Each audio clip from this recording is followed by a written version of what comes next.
বিপদের দিনে তোমার পাশে কেউ না থাকলে তোমার পরিবার ঠিকই তোমার পাশে থাকবেন। যখন তোমার মন খারাপ থাকবে তখন ঠিক তোমার মা বুঝে যাবে যে তোমার কিছু হয়েছে। যখন তুমি না খেয়ে থাকবে তখন তোমার মা বারবার চেষ্টা করবে তোমাকে কিছু খাওয়ানোর জন্য। বাবা যিনি তোমাকে শিখিয়েছেন সামনের দিকে কিভাবে পথ চলতে হয়, কিভাবে সফলতা অর্জন করতে হয়।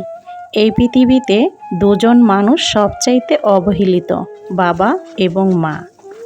ভুলে যেও না, ধ্বংস হয়ে যাবে। প্রিয় দর্শক, আসসালামু আলাইকুম। আমি ফাতেমা বলছি নারায়ণগঞ্জ থেকে। সবাইকে ওয়েলকাম জানিয়ে শুরু করছি আজকের রান্না ব্লগ। আশা করছি পুরো ভিডিওটি শেষ পর্যন্ত দেখবেন, ইনশাল্লাহ ভালো লাগবে। এই তো বুদ্ধি করে ভাত থেকে গেছিল, কালকে বিকেলে ভাত রান্না করেছিলাম, তো সেটা খাওয়ানোর জন্য 3টা ডিম ফাটিয়ে, এরপর হচ্ছে কাঁচামরিচ, কিছুটা মশলা, এরপর ধনিয়া পাতা দিয়ে ভালো করে তেলে ডিমটাকে প্রথমে ভেজে নিয়ে ভাতটাকেও ভেজে নিচ্ছি।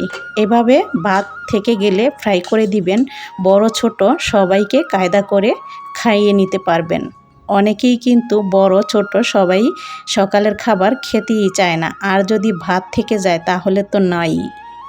তাই তো আমি এভাবে করে ভাত ফ্রাই করে দিয়েছি, সবাই সুন্দর করে খেয়ে নিচ্ছে। আর দেখুন কত সুন্দর করে সাজিয়ে দিয়েছি, দেখতেই অনেক খেতে ইচ্ছে করছে, তাই না?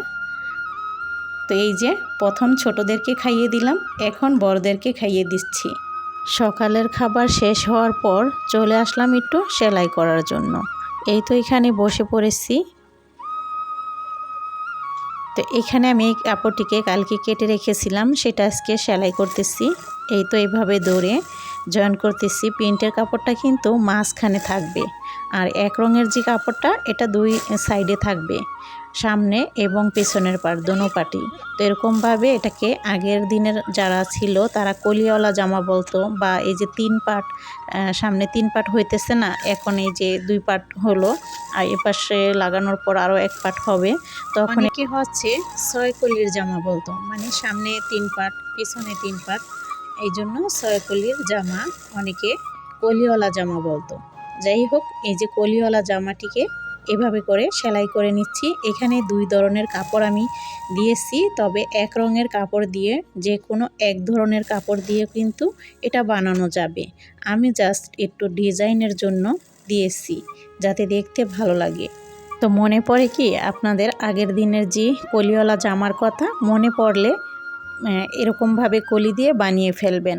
তো এই যে এখানে কালকে আর কি আমাদের লাগানো গাছ ছিল, ওই যে আপনার ভাইয়া যেখানে করে, তো ওইখানে এই মিষ্টি কুমড়া গাছ লাগাইছিল, তো সেটা আমি ফ্রিজে রেখে দিয়েছিলাম। কাঠিনে আজকে কেটে কুটে এখন রান্না করার জন্য সব কিছু রেডি করে নিয়ে আসলাম। আর এই তো মাছটাকেও ভালো করে ধুয়ে এরপর হচ্ছে হলুদ মরিচ মাখিয়ে ভেজে নিলাম। এখন তেলে পেঁয়াজ আর আদা রসুন বাটা দিয়ে ভালো করে একটু ভেজে নিলাম। এখন দিয়ে দিচ্ছি মরিচের গুঁড়া, তারপর দিয়ে দিব হলুদের গুঁড়া, 1 চামচ করে ভরে ভরে দিয়েছি। তারপর দিয়ে দিব এখানে স্বাদ মতো লবণ, আর দিয়ে দিলাম 1/2 চামচ ধনিয়া গুঁড়া দিয়ে, এরপর কিছুটা পানি দিয়ে ভালো মতো নেড়ে মিশিয়ে নিলাম আর কষাতে থাকবো যতক্ষণ উপরে পুরোপুরিভাবে তেল উঠে না আসছে। এরপর কষানো হয়ে যাওয়ার পর করলা আর আলু দিয়ে দিলাম। করলা আলু দিয়ে হচ্ছে পাঙাশ মাছ রান্না করে খেয়ে দেখবেন, অসম্ভব মজা লাগে। যারা করলাটা পছন্দ করেন তারাও খাবেন, যারা পছন্দ না করেন একবার ট্রাই করে দেখবেন, খেতে কিন্তু খারাপ লাগে না, অতটা তিতও কিন্তু লাগে না। আলু দিয়ে রান্না করার ক্ষেত্রে কিন্তু মনে হয় যে অনেকটা তিতই চলে যায়, আর বিশেষ করে বড় করলাটা রান্না করবেন তাহলে তিতোটা কম লাগবে। তারপর ভালো মতো কষিয়ে নিতে হবে। কষিয়ে নেওয়ার পর ঝোলের পানি দিয়ে দিলাম। এই পাশে শাকটাও বসিয়ে দিয়েছি, মিষ্টি কুমড়ার শাক রান্না করব, করলা দিয়ে আলু দিয়ে পাঙাশ মাছ রান্না করতেছি। তো দেখুন এখন আমি কিন্তু এই ভাজা মাছগুলো উপর দিয়ে দিয়ে দিচ্ছি, তারপর ঢাকনা দিয়ে ডেকে রান্না করতে থাকবো। মাছের তেলটাও দিয়ে দিলাম এখানে। এখন হচ্ছে এই যে একটু কাপড় চোপড় ভাঁজ করে নিব বসে বসে, আর কিছুক্ষণ পর আবার চলে গেলাম যে ভাজা জিরা গুঁড়া উপর দিয়ে ছড়িয়ে দিচ্ছি, আবার একটু আলতো করে নেড়েও দিচ্ছি। শেফালি ওই পাশে ঘরটর ঝাড় দিতেছে, পরিষ্কার করতেছে। তো যাই হোক, আমিও কাপড় চোপড় ভাঁজ করে এরপর জায়গায় রেখে দিয়েছি। ও হচ্ছে এখন এগুলি ক্লিন করতেছে। তারপর হচ্ছে ঘর ঝাড়ু দিতেছে। এই যে বিড়ালটা এখানে বসে আছে, এটা কিন্তু আমরা পালি না। একটা বিড়াল পালার সময় অনেক মায়া লাগছিল, সেটাকে ফেলে দিয়ে আসছিলাম। এরপর থেকে আর বিড়াল পালি না, তবে এটা আমাদের বাসায় থাকে। অনেক খেদায়া দেওয়ার পরও কিন্তু এটা চলে আসে। আর এইখানে এই যে সাইফুলের যে পাখি, সেইখানে একটু পরিষ্কার করতেছে। এখানে টাইলস দেওয়া, এটা বারান্দার এই অংশটুকু সম্ভবত ব্যাচিং ছিল, তো সেটা খুলে ফেলছে। আমি সেইখানেই কিন্তু পাখির খাঁচাটা রেখে দিয়েছি। আর এখানটাতে অনেক ময়লা, আমি বাতিল জিনিসগুলো এখানে রেখে দিতাম, সেগুলো সরিয়ে এখন হচ্ছে জায়গাটাকে ফ্রেশ করে দিচ্ছি। যেহেতু ছেলে পাখি দেখার জন্য বারবার এখানে চলে আসে, আর দেবরের ছেলেও চলে আসে, তো আমি বাতিল জিনিসগুলো এখান থেকে সরিয়ে ফেললাম। আর হচ্ছে জায়গাটাকে সুন্দর করে মেজে টেজে পরিষ্কার করে দিয়েছি। আর এই তো এখন চলে যাব পাখির রুমে। তো রান্না করতে করতে আবার শেফালিজি ফ্রেশ করতেছিল, সেটাও আপনাদের সাথে শেয়ার করে ফেললাম।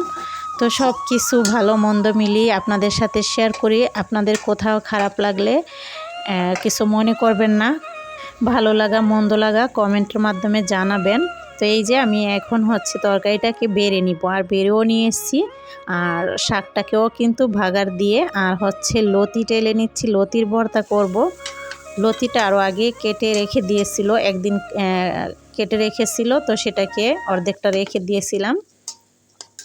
তো সেটা হচ্ছে এখন টেলে নিতেছি ওই পাশের চুলাতে। আর এই যে শাকটা বাগার দিয়ে দিচ্ছি, রসুন আর পেঁয়াজ লাল লাল করে ভেজে তারপর শাকটাকে বাগার দেওয়া হচ্ছে। মিষ্টি কুমড়ার শাক অনেকেই খেতে চান না, একটু মানে শক্ত টাইপের থাকে, এই জন্য একটু আলু দিয়েছি এই কারণে, যাতে নরম হয়।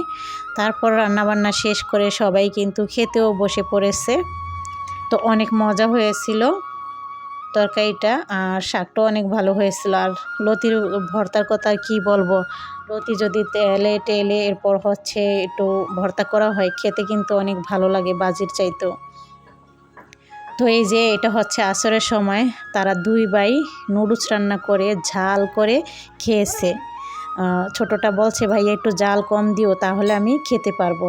তো এরপর আবার কিছুক্ষণ পর ফুচকা খেলো, আমি জানিও না। তো ওরা দুই ভাই হচ্ছে এনে তারপর আমাকেও দিল। শিউলি তো শুয়ে আছে, ওর পরীক্ষা দিয়ে আসছে, তো ও হচ্ছে ক্লান্ত, ভাত খেয়ে শুয়ে পড়ছে, বলতেছে এখন খাবো না, আমারটা রেখে দাও। আর এই তো আমাকে অনেক জোর করলো যে খাওয়ার জন্য। আসলে আমার খেতে তেমন একটা পছন্দ না, তারপর ওদের আবদার রাখার জন্য আমিও বসে পড়লাম ওদের সাথে।